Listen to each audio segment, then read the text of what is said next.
What is up, YouTube? My name is Eben, and this is The Edge. And today I finally get to talk about a card I've been wanting to talk about for some time, and that is Beautifly. Beautifly from the new set, Roaring Skies. It's got 130 HP, which for stage 2 might be a little less than exciting, but it's not really a concern in this case, because the main hook about Beautifly is its ability, Miraculous Scales, which is pretty straightforward. Prevent all damage done to this Pokemon by attacks from your opponent's Pokemon EX. EXs just can't damage it. It's that simple. And luckily, we exist in an environment where there are very few decks that actually feature anything that can punch through and touch Beautifly at all. Of course, Beautifly also has a couple of other things that can come in very handy for it. It has an 80 damage attack, which is only for one of its own color and then two colorless, so it's basically a grass energy and a double colorless energy in this case, and comes with an option of making your opponent switch their active Pokemon, but it's just an option and you don't have to use it if you don't want to. It has a fire weakness that's largely irrelevant. Unfortunately, it comes with no resistance, but mostly it doesn't really even matter. And then a free retreat.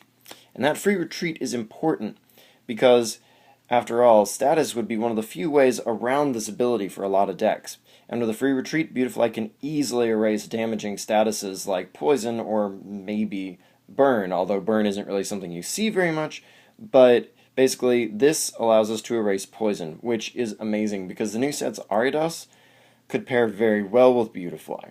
Helps it increase damage to opposing Pokemon, and at the same time we can erase poison to ourselves from Ariados. I mean, let's think about it for a second. Lots of new meta options can't really touch Beautifly, and Safeguard Pokemon are about to go out.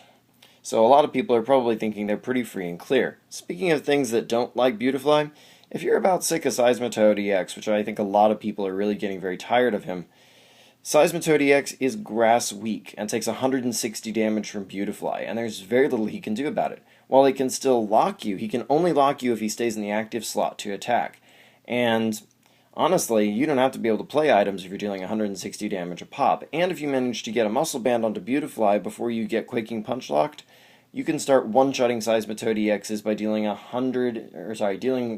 200 damage at a pop, meaning Seismitoad doesn't really do too much back to you. After all, while he can item lock you, he can't put a single scratch on your Beautifly. So, really, ultimately, in a way, trying to Quaking Punch lock you actually puts your opponent in a worse position than you. And lots of other Pokemon fail to do any damage to you as well. Like I say, pretty much the entire meta right now can't do much to Beautifly. Of course, Beautifly's Stage 2 status is something that has to be grappled with. There are options, of course, like Wally and Rare Candy, most especially, that can help you in combating that. Wally's especially nice, actually. This is probably the first time I've actually thought to myself I actually wanted Wally. While Rare Candy is nice and allows us to skip running Silcoons, it also kind of lacks a little bit of oomph in some ways, I guess. I like Wally as it allows us, while we do have to run a lot more Silcoons, it allows us to get Beautifly up and running a lot faster in the game, which is very attractive as it allows us to kind of skip over a turn, essentially, getting Beautifly up as soon as turn 2, as you can basically either double Wally or you can evolve to Silcoon on turn 2 from one of your Wurmples, and then just straight up Wally into Beautifly, as you'll be safe from attacks on the first turn anyway.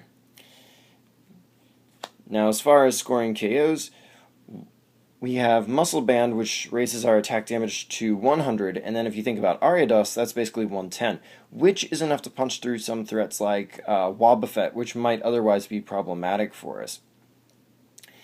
And, of course, Poison will eventually take its toll over time, and maybe other ways like Bats, Crobat, Golbat, of course, and their sneaky bites might be able to potentially threaten Beautifly over time. Of course, we could just let it go down and go to another Beautifly, as this thing only surrenders one prize card when it is actually knocked out, which will be a pretty big feat for most opponents already. But there are also other ways, if you'd rather not let it go down. You can feature cards like Az, or AZ, to basically retrieve one Beautifly and use those materials to build up another Beautifly in your bench very quickly, to just essentially deprive your opponent of a prize and start over cleanly from scratch. And 1 energy is a small price to pay on Super Potion to basically heal half of their hard-earned damage right off of Beautifly. I mean, this is 2 Crobat hits basically erased straight up, which is amazing. Of course, we also have Pokemon Center Lady as well, who can be Versus Seekered, but I think Super Potion's not supporter status will probably serve us better in the long run. So, that's Beautifly, and while I think it's flown under a lot of people's radars, it may be one of the most secure ways to play Control and to answer the general meta right now as we're coming to the close of this season and swiftly entering a new season where it's suspected that pretty much all the black and white cards will cycle out, meaning this will be the only real line of defense against an otherwise almost completely EX saturated environment. So, until next time, like, comment, subscribe, and check out my channel for more Pokemon content.